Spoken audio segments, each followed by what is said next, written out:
Bonjour, nous allons aujourd'hui parler du fantasme. A-t-il une fonction? D'où vient-il? Tout le monde a-t-il des fantasmes? Je m'appelle Sophie Chisac, je suis thérapeute de couple, sexothérapeute et formatrice. Je travaille avec la programmation neurolinguistique, l'hypnose et l'analyse transactionnelle. J'ai décidé de faire ces vidéos pour vous, le grand public, car je me suis rendu compte dans mes rencontres en cabinet et personnel que le couple et la sexualité restent un mystère pour beaucoup. Certains pensent encore que c'est inné. Moi, je pense que c'est un apprentissage de tous les jours. J'espère que ces vidéos seront éclairantes. Alors déjà, qu'est-ce qu'un fantasme sexuel? C'est un produit de l'imagination dont l'évocation suscite une émotion sexuelle.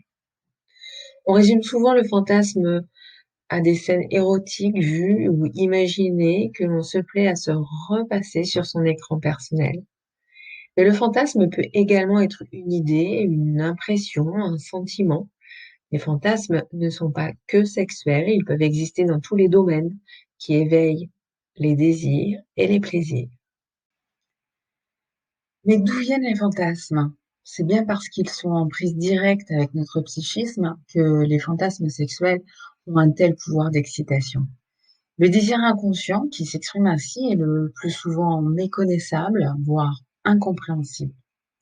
Pour comprendre la signification d'un fantasme, un travail d'introspection est nécessaire. Mais est-il toujours nécessaire de comprendre nos fantasmes? Certaines personnes pensent que les fantasmes érotiques se créent à partir de scènes vues ou vécues à l'adolescence ou plus tard. C'est sans doute vrai en partie. En fait, si telle image ou telle expérience devient le contenu d'un fantasme pour une personne, c'est bien parce que cette représentation exprime, de manière déformée, mais malgré tout satisfaisante, un de ses désirs inconscients. Tout le monde a-t-il des fantasmes érotiques? Le fantasme, c'est un peu comme les rêves. Tout le monde rêve. Mais les rêves, on s'en souvient pas toujours au réveil, n'est-ce pas? L'imaginaire de tout un chacun fonctionne et donc tout être humain a des fantasmes.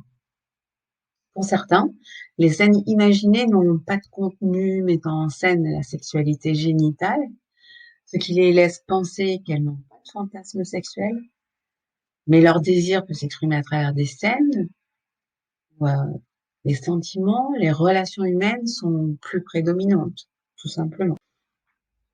Faut-il raconter ses fantasmes à son partenaire? Poser la question indique déjà que cela ne va pas de soi. Avec son conjoint, il est évident de parler de son passé, de sa famille, mais de ses fantasmes, là c'est autre chose. Nos fantasmes émanent de parties intimes de notre être. Les dévoiler, c'est mettre à nu des représentations que nous ne comprenons pas toujours. Alors on peut vouloir en parler pour être plus proche de l'autre, vouloir entendre son conjoint pour mieux le connaître, mais comme la signification des fantasmes est difficilement accessible, incompréhension et gêne peuvent en résulter. Sauf peut-être si vous partagez les mêmes fantasmes, mais rien n'est moins sûr. Dans ce domaine, pas de réponse unique, chacun sentira ses limites et celles de son partenaire. Faut-il réaliser ses fantasmes? Là encore, pas de réponse universelle. Chacun, en fonction de sa problématique et de ce qu'il est, aura un rapport qui lui est propre avec cette partie de lui-même. Alors, j'ai quand même plusieurs réponses à vous apporter selon si vous n'y avez jamais pensé et cela vous paraît irréalisable. Au regard de votre pudeur, de vos fantasmes eux-mêmes, vous n'en voyez pas l'intérêt. Votre sexualité vous satisfait. Et s'il y a des problèmes, vous pensez certainement que la solution est ailleurs. Mais vous avez raison. Pour vous, les fantasmes ont leur place dans votre imaginaire uniquement et il n'y a aucune raison de modifier cela. Vous y avez pensé, mais vous n'êtes pas très sûr du résultat. Est-ce que l'excitation sera présente? Est-ce que cela amusera votre partenaire? Vous hésitez? Alors avant tout, parlez-en ensemble. Votre hésitation est sans doute due à des impressions que vous ressentez sans pouvoir les nommer. Faites confiance à votre intuition. On ne peut pas jouer avec ces fantasmes à la légère. Et puis vous l'avez déjà fait et vous en êtes très content. La question ne s'oppose donc plus pour vous. Mais si vous vous la posez toujours, c'est que la réalisation de vos fantasmes n'a peut-être pas apporté que du plaisir, mais un plaisir mélangé de malaise. Prenez le temps de vous y arrêter. Doit-on s'inquiéter de fantasmer pendant la relation sexuelle sur un autre partenaire que le sien? Il n'y a jamais lieu de s'inquiéter d'un fantasme. Mais l'incompréhension est souvent source de crainte. Le fantasme est la réalisation déformée d'un désir inconscient. Du fait de cette déformation, il est souvent impossible, au premier abord, de saisir ce que veut dire le fantasme. De plus, pour un même fantasme, la signification peut être différente d'une personne à l'autre. Alors, si vous rêvez d'être dans les bras d'un ou d'une autre au moment des ébats amoureux, c'est sans doute que cela correspond à quelque chose pour vous, mais pas obligatoirement que votre désir est de vivre votre sexualité avec cette personne de votre fantasme. L'homme ou la femme avec qui vous êtes dans le réel est tout de même celui ou celle que vous avez choisi. Si votre fantasme vous perturbe, plus qu'il ne vous excite, rencontrez un thérapeute pour en parler. La différence entre le fantasme et le désir. Alors, il nous passe des millions de pensées par la tête chaque jour, mais nous sélectionnons que celles que nous considérons comme les plus importantes. Et heureusement, parce que sinon, on serait vraiment très très vite débordé. Nous choisissons donc les pensées qui nous représentent le plus dans un moment précis, celles qui nous servent à résoudre des problèmes ponctuels et celles qui sont le plus liées à notre vision du monde, aux personnes et à l'avenir. Notre esprit est capable d'imaginer le meilleur, mais aussi de recréer nos pires cauchemars. Le fantasme nous permet de construire des mondes parallèles, des créatures impossibles et de grands scénarios. Non seulement la création artistique tire profit de cette capacité, mais la science avance aussi grâce au fantasme. Fantasme d'aller au-delà de ce que nous voyons. Du coup, me direz-vous, c'est quoi la limite entre fantasme et réalité? C'est dans ce point que se cache le grand mystère de ce que nous voulons réellement et de ce que nous ne faisons qu'imaginer. La solution se trouve dans le fait de savoir que nous sommes capables d'imaginer le meilleur, mais aussi le pire, et que nous ne désirons pas tout ce que nous fantasmons. Ce ne sont que des pensées.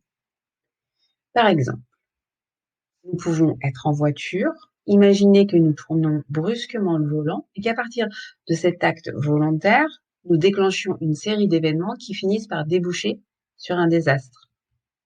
Nous sommes capables d'imaginer le moment, les mots de nos proches à l'hôpital, la douleur que nous provoquons, l'image de la voiture accidentée et, si nous le voulons, jusqu'à nos propres funérailles. Mais non, nous ne le désirons pas. On peut aussi marcher dans la rue, observer une personne et imaginer une histoire autour d'elle, fantasmer sur sa vie, son passé, ses faiblesses, son travail, ses passions, et même imaginer une rencontre avec elle. Toutefois, cela ne signifie pas que nous le désirons vraiment. Par contre, oui, le fantasme peut se transformer en désir. Le désir, c'est quelque chose de plus grand que le fantasme. Le fantasme reste dans notre pensée, nage dans notre tête et développe notre esprit créatif. Dans le désir, il y a une notion d'action, une intention de mouvement, alors que dans le fantasme, le composant est mental. Quand nous désirons, nous savons que ce quelque chose nous anime intérieurement et il s'adapte. Il s'adapte à notre morale, à nos valeurs et à notre manière de comprendre notre monde. Nous avons un fantasme, nous nous demandons si ça nous plairait de le réaliser et notre réponse est oui. À partir de ce moment, nous pouvons effectuer une action un geste qui nous mène vers l'objet de notre désir. Pour bien comprendre la différence, prenons le sujet de l'infidélité. Nous pouvons avoir des fantasmes, comme nous l'avons déjà vu, avec d'autres personnes qui ne sont pas notre conjoint, mais ne pas réellement désirer aller jusqu'au bout de cette action. Cela nous sert vraiment qu'à recréer notre imagination et à profiter d'elle en silence ou à transformer cette histoire en expression artistique, par exemple. Cela ne signifie pas que nous sommes infidèles, ce n'est qu'un fantasme. Cependant, si ce fantasme se transforme en désir, cela peut signifier qu'il va au-delà d'un jeu mental. Il peut faire bouger quelque chose en nous et ce désir peut nous amener à réaliser un geste orienté pour l'assouvir. Cela ne signifie pas irrémédiablement qu'il devienne réalité, mais on peut considérer que nous désirons quelque chose quand nous allons plus loin que notre pensée. Le fantasme, donc, ce n'est pas du désir. Nous pouvons avoir des fantasmes et ne jamais vouloir les assouvir. Certains fantasmes s'éloignent très fortement de ce que nous pensons être nos aspirations, les fantasmes de viol, de soumission, de violence. Pourquoi un tel décalage? L'écart monumental qui peut exister entre notre désir conscient et ce qui se cache derrière nos fantasmes n'a rien d'étonnant. Car si ces désirs ont été refoulés, c'est parce qu'ils sont incompatibles avec notre façon de nous concevoir. Si ces fantasmes apparaissent, c'est que la barrière érigée pour qu'ils ne perturbent pas la vie consciente n'est pas complètement hermétique, mais malgré tout suffisante pour que nos désirs inconscients se cantonnent au monde de l'imaginaire. Certains fantasmes plus que d'autres dérangent. Fantasmes de pédophilie, scénarios sadiques, désirs de mutilation physique et bien d'autres. Faut-il en avoir peur? Quand ces fantasmes s'éloignent fortement des normes en vigueur, l'individu y voit le signe d'une anomalie. Suis-je normal? Ne vais-je pas passer à l'acte? Il ne se comprend pas et se garde bien d'en parler de peur d'être rejeté. En fait, ces fantasmes hors normes ne diffèrent pas dans leur constitution de fantasmes plus anodins. Ils expriment des désirs inconscients, plus ou moins déformés par des processus défensifs. Il n'y a sans doute pas plus de risque de passer à l'acte que pour d'autres fantasmes, mais la situation peut être plus dangereuse. La consultation d'un professionnel peut s'avérer donc nécessaire. Avec son aide, l'individu pourra accéder à la signification profonde de ses fantasmes, c'est-à-dire les relier à son histoire et à ses conflits psychiques. Quand un fantasme devient obsédant, qu'on y pense nuit et jour, comment s'en débarrasser? En le mettant en scène? En essayant de ne plus y penser? Dans ce cas, le problème n'est pas à prendre à la légère. S'il vous fait souffrir et perturbe votre vie, il faut savoir prendre les moyens d'explorer ce fantasme, de comprendre sa signification profonde.